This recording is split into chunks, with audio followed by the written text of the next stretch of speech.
마약 사범이나 범죄를 저지른 정신질환자를 치료하고 수용하는 공주치료감호소는 교도소와 같이 엄격히 통제돼야 하는 곳입니다. 하지만 알고 보니 경비가 뻥 뚫렸습니다. 수용자들이 축구공 속에 담배를 넣어서 반입한 사실이 뒤늦게 드러났습니다. 한현희 기자가 단독 보도합니다. 상습 마약 투약으로 치료감호소에 수용된 백모 씨와 김모 씨 등 3명.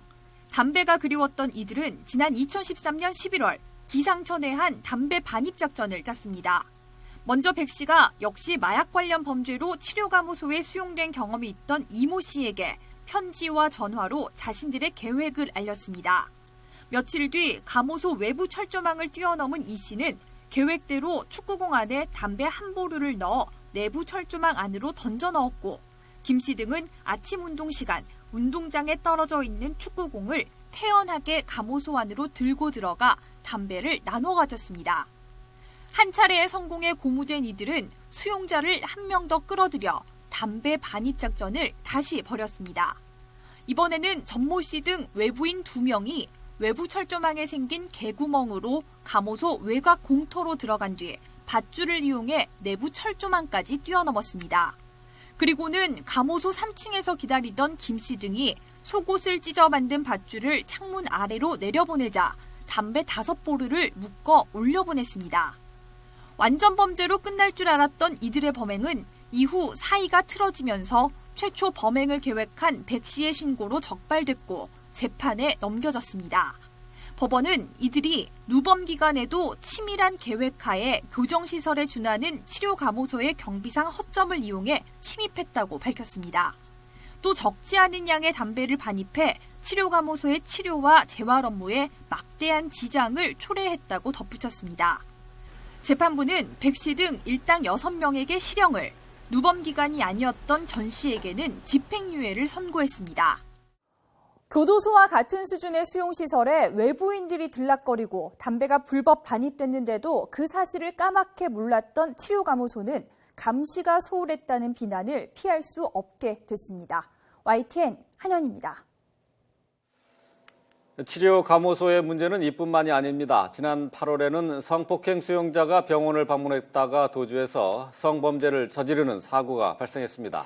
치료를 전담할 간호조무사에게 감호소의 경계와 감옥까지 맡겨서 벌어진 일입니다.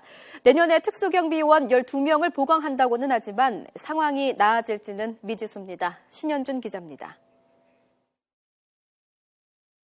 비상 계단을 빠르게 내려간 남성이 경비를 밀치고 도망칩니다.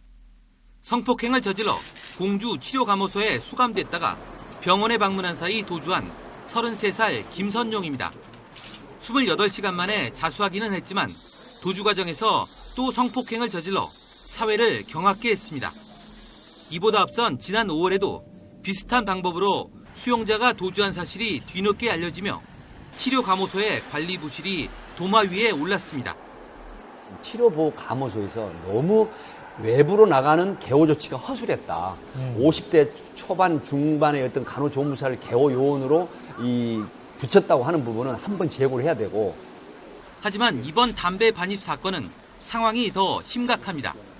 사건이 시설 외부에서 벌어진 게 아니라 외부인이 버젓이 감호소 내부까지 들락거리며 담배를 전달한 겁니다. 밀 반입된 담배는 감호소 내부에서 한 개비에 4만 원 선에 거래된 것으로 알려졌습니다.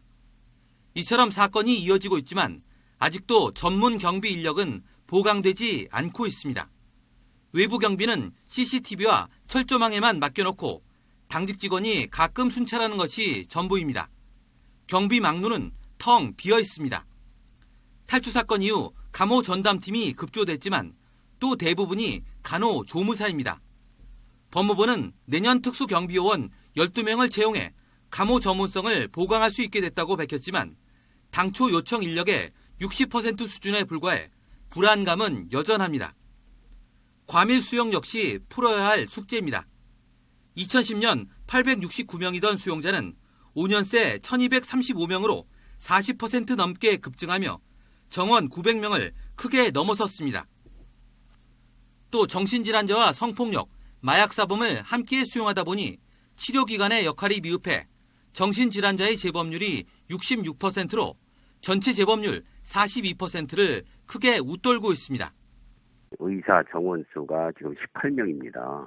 지금 10명 정도뿐이 없고요. 상당히 인원수가 지금 과밀돼 있는데 그만큼 전문적인 그 정신과 의사가 10여 명이 제대로 볼 수 있는가. 죄를 지은 정신질환자의 치료와 재활을 위해 지난 1987년 설립된 공주치료감호소. 국내 유일의 치료감호소지만 열악한 수용 환경 속에 교정도 치료도 제 기능을 하지 못하고 있습니다. YTN 신현주입니다.